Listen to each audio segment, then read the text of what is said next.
Welcome back to Runecast. I have a special guest with us again. I have Siren Tarot with us.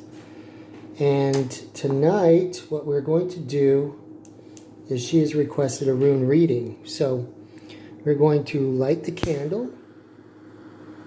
We're going to burn some sage and kind of clear the air for tonight's reading. I'm going to be doing 9 worlds reading for her. Clear the air with some algae, sage.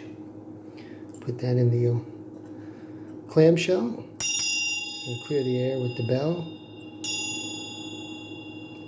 Remove all unwanted energy from the space. Okay. Put the sage up. We're not going to be using the staves or the tines tonight, so I'm going to put that away. I will put on the rune necklace. And so I have them around my neck. See, I have all 24 runes right here. And then today we're going to be using the stones. Tonight we're going to be using the stones. So, go ahead and hold the stones for me, Misty. Think about your question. And think about your question. She mentioned she was looking for some insight as to why maybe financial blocks. She feels blocked. So we're going to try and see what's influencing her. In this 9 worlds reading, we're going to put a stone here. I'm going to put a stone here. If I can show you where this stone will be, right here. We're going to put a stone here, one here, one here, one here, one here, one here, and one here. This is a 9 worlds layout that I like to use. What we're going to be looking at is, this is the material conscious world, these 3 runes here. Up here is the higher conscious, super conscious future.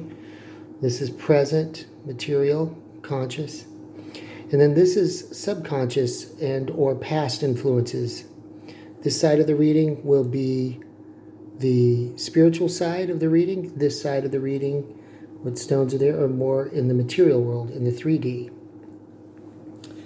Okay, so you have your question in mind. Let's go ahead and pull the first rune. Do I just pull one out like this? Yes, just pull one out of the bag. Let's take a look at what we're looking at here. This is Ihuas. So Ihuas is in the center, so that's a strong position in Midgard. Okay, pull another one.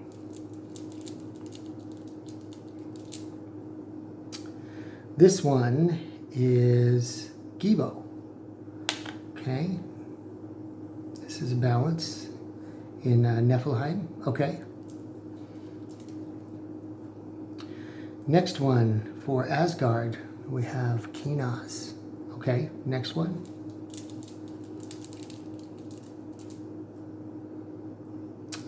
This one is Thurizaz. And that is in Svartalheim. This one is Algis, and that one is in Leitelheim. This one is Lagus, and that one is in Vanaheim. This one is Ingwas. One is in Muspelheim. This one is Fehu. And that one is in Jotunheim. And this one is Isa. This one is in Helheim or Hell. Okay, so I don't know if you can see how the runes are placed here. Let me show you where her runes landed. Kinaz, Lagos Inguas, Thurizaz, Ehuas, Algis, Gibo, Fehu, Isa. Okay. So when we're looking at the present right now, your present situation, like you said, you're feeling kind of blocked. Your spiritual side is unprotected, it shows. So this is your spiritual side in the present. You're conscious of that, right? And this is also causing you some pain because we have Thurisaz reversed, which means it's pain and lack of power. But your Midgard, you're standing strong. Okay, this is the rune of the backbone. So you're in a position of strength, yet materially you don't have what you want, and spiritually you don't have what you want. Does that sound right to you? Yes. Okay. So why are we in this predicament? We're going to look to the upper worlds and the lower worlds to kind of figure out where we're at. Okay. So in the unconscious, subconscious, or spiritual past, we show that you are frozen with Isa. So this could mean in the past there was a long time of self-preservation where things did not move. It could be like a recent past. I know you feel like you're stuck. So this is very much influencing the present as well. In the subconscious past, we have Gibo. This is a balance. This is the gift. So there was something given to you, and it was a balanced. This was something that was given to you, an equal transition of gift, what was given, and what was received. So we show this in the subconscious in Niflheim. So we'll look at Niflheim here in a minute. Let me go ahead and what Gibo would mean in Niflheim is Niflheim is the fog world, right? When we think of Niflheim, we think of things that are we think of things that have blinded us. We've been trotting along in this way. So it's delusion? Kind of like a delusional, yes, Niflheim. When you think of Niflheim, I always think of the energy in San Francisco. It's very chaotic. Everybody has these big dreams. Nothing really happens. You sit spinning your wheels. So this balance of the gift is stuck here in Niflheim. Also in your subconscious past realm, there is Fehu, which is love, wealth, money. And in the subconscious realm, it's on the material side, in the physical plane. I feel that there was some love and some encouragement shown to you. Perhaps this project that you've endeavored to do, your channel, everything like that. This is still encouraging the present, okay? But these two are your blockage. Here's your gift. It's right here. It's kind of hidden, but you may not be thinking about it in the right way. You may be A lack of gratitude. Yes, that's definitely it, because that's part of it, because when with the principle of Gifu is that it's a balance of It's return. a mutual exchange of energy. That's what I talk about a lot, is a mutual exchange of energy. It really is, but it's in this fog world, so it's not coming through. A way to break through it is to find your power, to turn this Thurzaz rune around. Fehu is there. So this is subconscious, and it's in the past, but you don't understand that this energy is here to help you in the present, okay? So I need a cord cutting. If there is that's like the thorn in my paw, thorn in my It side. really is. That's a cord cutting. And it shows in your frustration.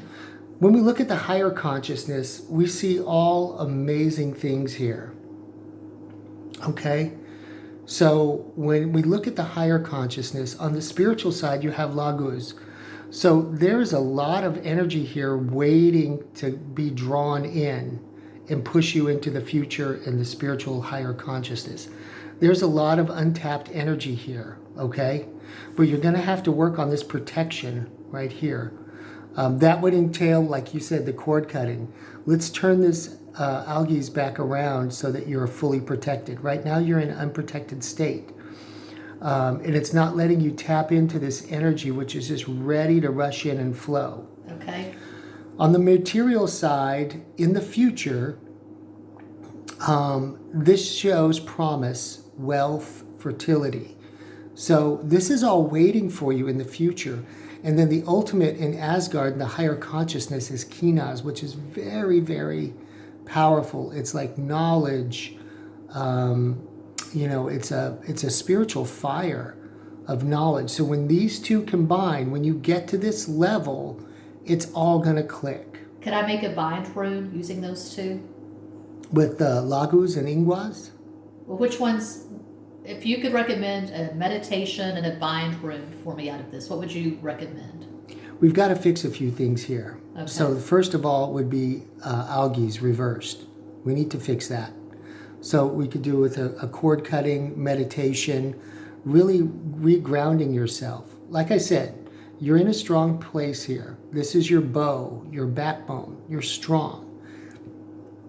So when you reverse algaes and you are able to gain your strength back, when you reverse this will reverse. And this is an extremely powerful rune. So, but first we got to deal with this. We got to deal with this. This will take care of itself. When this turns around, this is also a rune of awareness. So once this protection is established, you will understand, and the balance will be released from this frozen state here in Helheim and Niflheim. Okay? And the fog will clear here. So yes, protection first. By turning this around, this will come around. This will be visible and understood, like what you need to give in order to receive. Yeah. And then all of this will break through. Okay. Laguz, Ingwaz, Kinaz. You will come to a higher understanding and knowledge in the end. But I do think that algaes is the key. Okay. We need to figure out how to turn that one around. What do you think about that? Well, I felt for a while, using the rubric of astrology, Western astrology, I've done so many deep dives into my chart, knowing that I am Earth dominant. You know, my chart is Earth and air, very little fire, very little water. Well, that's what you need to be intuitive, to be spiritually advanced, to be a good card reader. Here's your fire and water right here waiting for you in the spiritual future. That's fire and water right there. Fire, water. This is earth. This is earth.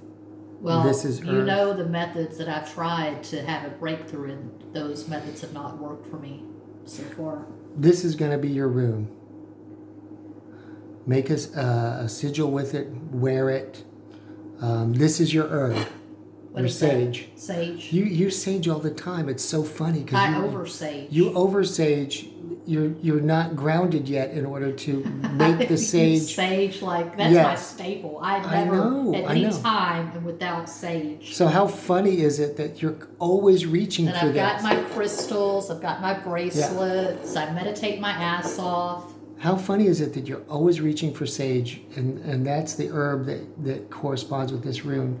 You're still in that weakened state. All the sage burning in the world isn't going to work if you don't do the meditation and you visualize and call the protection. I had that one Reiki treatment, and I feel like I need to be getting Reiki on a weekly basis. Yeah. Reiki would be awesome.